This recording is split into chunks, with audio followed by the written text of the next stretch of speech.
Benvenuti amici di Music Off, siamo qui da Sergio Tommasone Roma, io sono Davide Tommasone in compagnia di Francesco Savarese e siamo qua per una sfida che mi ha lanciato Thomas, cercare di raccontarvi la storia di Gibson. L'abbiamo già fatto con Fender è stato un po' più facile perché è una storia un po' più ridotta, un po' più corta, un po' più breve, qui dovremmo andare veramente molto indietro nel tempo. E partirei non dalla storia di Orville Gibson subito, ma farei un po' di valutazioni su quello che Orville Gibson si trovava tra le mani a livello di prodotto, ma a livello anche di esigenze musicali nel momento storico in cui ha vissuto, in cui ha cominciato a produrre. Ricordiamoci che Orville Gibson nasce nel 1856, una cittadina nello stato di New York, a nord di New York, e verso i 25 anni si trasferisce a Kalamazoo. Però, prima di parlare del suo percorso di costruttore di strumenti musicali, ricordiamoci cosa c'era prima di Gibson. Senza andare troppo indietro a parlare dell'oud arabo o parlare della liuteria di Cremona, quindi Stradivari, Amati, tutto il percorso di grande liuteria italiana che comunque segnerà e toccherà molto spesso il percorso costruttivo di Gibson, più che di altri produttori ancora. E partirei ricordando un po' alcuni elementi chiave nella produzione della chitarra, che fondamentalmente resterà con l'andare degli anni del Novecento lo strumento regina di casa Gibson, partendo dai mandolini, mandole, mandoloncelli, i banjo poi, ma la chitarra sarà poi quella che poi decreterà il successo internazionale di casa Gibson. Bene, il primo prodotto un po' possiamo indicare come prima chitarra moderna, la troviamo a Lisbona, a Dias, un prodotto costruttivamente già molto conforme allo strumento moderno. Nel frattempo a Napoli avevamo la produzione di chitarre battenti, quindi chitarra a 10 corde, a doppia corda, un po' una 12 corde senza una coppia di corde, non proprio così per il tipo di accordatura di costruzione, però è un altro elemento evolutivo della chitarra moderna. E passiamo poi in Germania, un produttore in Germania e in Austria, anzi a Vienna, un produttore che toccherà anche in maniera molto significativa la produzione americana che seguirà, che è Stauffer, da cui deriva la produzione, l'inizio della produzione di Martin. Martin partì dalla scuola di Stauffer per poi emigrare anche lui in America, a New York. E chiudiamo con quello che poi alla fine ha segnato la chitarra classica moderna, che è Antonio de Torres, spagnolo, flamenco, al sud della Spagna, con appunto questa continua crescita della musica flamenca, quindi sempre da un'esigenza del musicista musicale del momento, poi il liutaio, la produzione si evolve nel prodotto, e che è quello da cui parte fondamentalmente Orville Gibson. Orville Gibson, che appunto a Kalamazoo non è un costruttore di chitarre, non è un costruttore di strumenti musicali, apre un negozio di scarpe addirittura inizialmente, quindi in realtà lo fa per passione, però un po' come tutti gli inventori, ricordiamo un momento storico molto importante, fino all'800, prima del Novecento, rivoluzione industriale. C'è Edison che fa la lampada incandescenza e porta la luce dappertutto, c'è Marconi in Italia con la trasmissione in radiofrequenza e quindi la comunicazione e tutto quello che l'invenzione marconiana ha portato, ma c'è anche la produzione di Coca-Cola.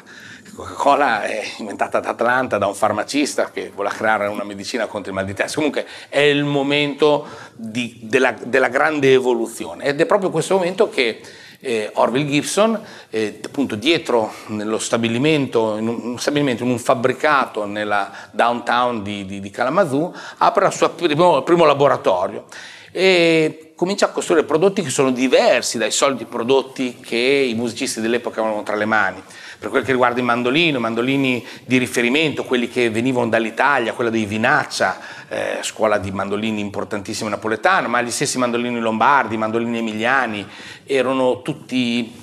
tavola piatta, il fondo poteva essere bombato con le doghe o il fondo piatto o scavato come gli emiliani quelli di Mozzani, ma fondamentalmente erano strumenti con la tavola piatta. È proprio su questa tavola che lui insiste per passare a una forma carved, bombata, prendendo proprio spunto dalla liuteria classica, quindi il violino, il violoncello, il contrabbasso, tutte forme scavate. Lui voleva realizzare questi moderni strumenti americani di sua costruzione, di sua invenzione, lavorando con questa bombatura, con questo effetto carved, con spessori diversi, con forme diverse, ma fondamentalmente era questo il suo scopo. Inizialmente chiaramente i musicisti trovarono un po' originale questa cosa, ma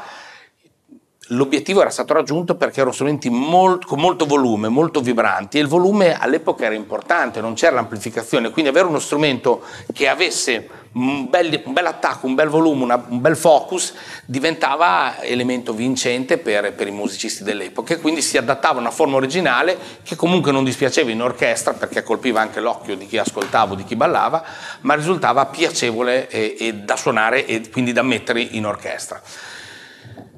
Erano un po' barocchi i primi strumenti, cercheremo di inserire nel video qualche immagine di questi strumenti, chiaramente non abbiamo, qua abbiamo appena suonato una Gibson che è nata successivamente negli anni seguenti, primi sempre del Novecento, ma la produzione dell'inizio era una produzione fatta colore nero, quindi un colore scuro, con molta madreperla, molto ricco di finiture. C'era chi gli forniva queste madreperle, era un'azienda di persone di origine turca che lavoravano la madreperla in modo molto preciso,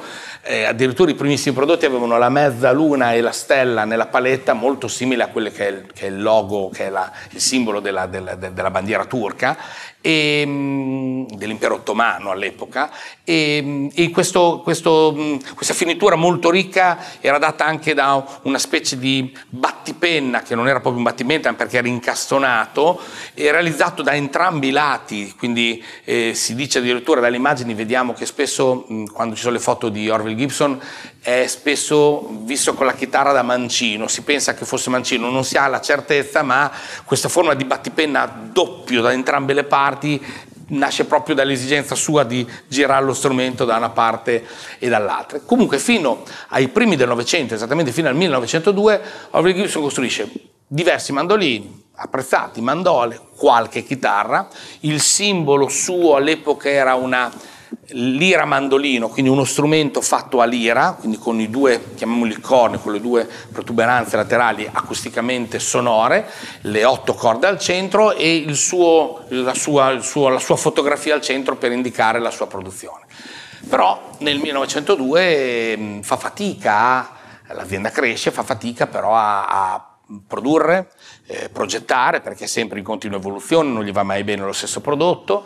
a avere i rapporti con i musicisti, con gli insegnanti. È tutto un po' troppo forse pesante per quello che lui era abituato a fare, quindi un inventore, costruttore, lavoratore di legno. E quindi fa un agreement, fa un accordo con un gruppo, di un board di 5 professionisti. Sono 3 del mondo legale, perché nel momento in cui bisognava fare i contratti tutto era patent, tutto era brevetto, tutto era da inventare e da proteggere, e un rivenditore di strumenti musicali e un insegnante. Bene, il più importante degli avvocati in realtà era un giudice molto rispettato, una persona molto rispettata a Kalamazoo, eticamente molto in gamma, era Adams, che rimase presidente per tantissimi anni ed era un po' un personaggio che andava in azienda solo a fare il girettino una volta all'anno, a controllare che i suoi interessi fossero in ordine, ma non era veramente operativo all'interno dell'azienda. Gli altri 2 avvocati erano Horn e Hornbeck, 2 avvocati che redigevano appunto i contratti, quindi decidevano i rapporti con i dealer. E poi abbiamo un rivenditore di strumenti musicali che diventerà il general manager, quello che si occuperà della produzione, di decidere un po' quali fossero i prodotti da presentare di volta in volta. E infine c'era l'insegnante, un insegnante di musica, quindi un musicista, un professionista, e che quindi poteva giudicare e condividere con i musicisti e insegnanti i prodotti. Era comunque un sales manager, perché poi vedremo l'importanza in casa Gibson del sales teacher, insegnante venditore, perché una parte del mercato fu organizzato in questa maniera. Quindi nel 1902 Gibson perde il controllo della sua proprietà, viene pagato $2.500, cifra importante ma non esosa per l'epoca, e fa un contrattino che gli permette di avere circa $20-25 al mese di compenso come consulente, $20 se lavora in azienda, 25 on the road, cioè se deve fare fiere o deve andare ad eventi oppure deve andare presso rivenditori, dealer o presso orchestre, e un po' alla volta il suo percorso di consulenza si spegnerà nel tempo. Morirà purtroppo qualche anno dopo, molto giovane, 62-63 anni, con qualche problema mentale, quindi dopo ha avuto anche qualche problema di salute che si è portato dietro, ma fondamentalmente già dai primi del Novecento il prodotto, il marchio Gibson non è, cambia anche il nome, tolgono Manufactory dal nome, il marchio Gibson non è più di controllo Gibson, passa di mano a questo board di 5 imprenditori e avvocati o comunque del settore. E direi che la prima parte del nostro percorso si chiude, perché è il momento in cui appunto perdiamo l'uomo immagine, l'uomo inventore del marchio, e tutto proseguirà in maniera diversa con l'arrivo di altri personaggi fondamentali che rivoluzioneranno tanto quanto Gibson, che era lo start, il prodotto strumento musicale a corde, il prodotto chitarra, passando dal mandolino al banjo, vedremo che sarà il successore del mandolino, fino alla chitarra che conosciamo dall'Electric Spanish, a seguire con flat top e altro ancora. Avrei piacere che comunque 2 note con questa Gibson L1 le facessi ancora, per capire un po' com'era il suono dell'epoca, perché dimmi se mi sbaglio, ma c'era bisogno di volume, ma aveva il suo focus di suono all'interno dell'orchestra, la chitarra. Sì, sì, tu mi insegni, poi comunque questi strumenti dell'epoca erano finalizzati proprio alle orchestre principalmente, per cui dovevano uscire in un certo modo. È emozionante suonare una L1 dei primi del Novecento. Pezzo di storia, un pezzo di storia.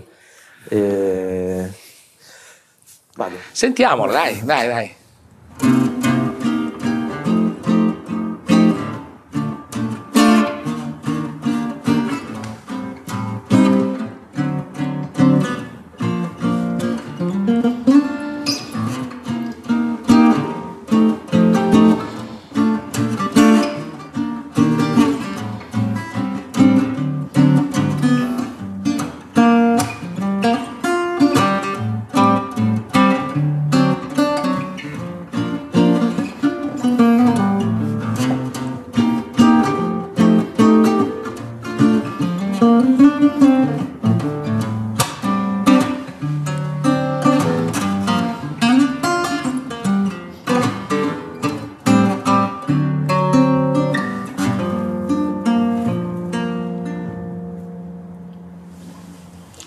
Com'è?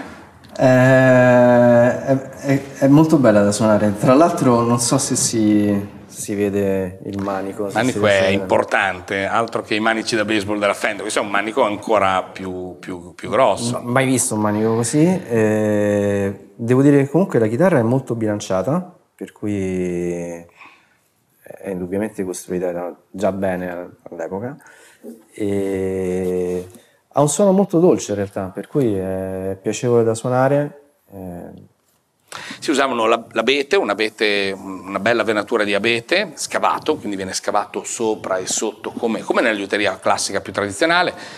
Anche questa idea del ponte flottante è un'idea derivata dalla liuteria classica, quindi c'era un po' questa volontà di unire il classico in un ambiente moderno come quello della chitarra, come quello delle orchestre, cercando di prendere il meglio della costruzione tradizionale, quindi dall'incasso, tastiere in ebano. La scritta Gibson compare più tardi, appunto quando il board acquisisce il marchio, dopo pochi anni cambia il logo e quindi rimarrà sempre il nome Gibson, e Gibson rimarrà sempre il marchio di riferimento, tranne in un determinato momento in cui ci saranno altre produzioni, ma lo seguiremo, lo valuteremo in seguito. E è piacevolissima da suonare, fasce fondo in questo caso sono in mogano, manico in mogano, meccanica proprio leggera, aperta, facilmente controllabile ma da gestire con i guanti, perché con tanti anni, ha più di 100 anni di storia sulle spalle, quindi è sempre un po' a rischio, un po' delicata. Sono state eseguite alcune riparazioni, alcune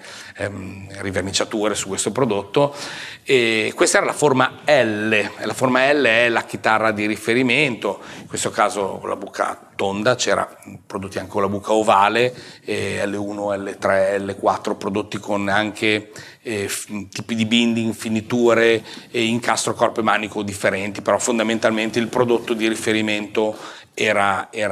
questo. Bene, direi che come primo percorso, primo giro, primo annuncio della storia di Gibson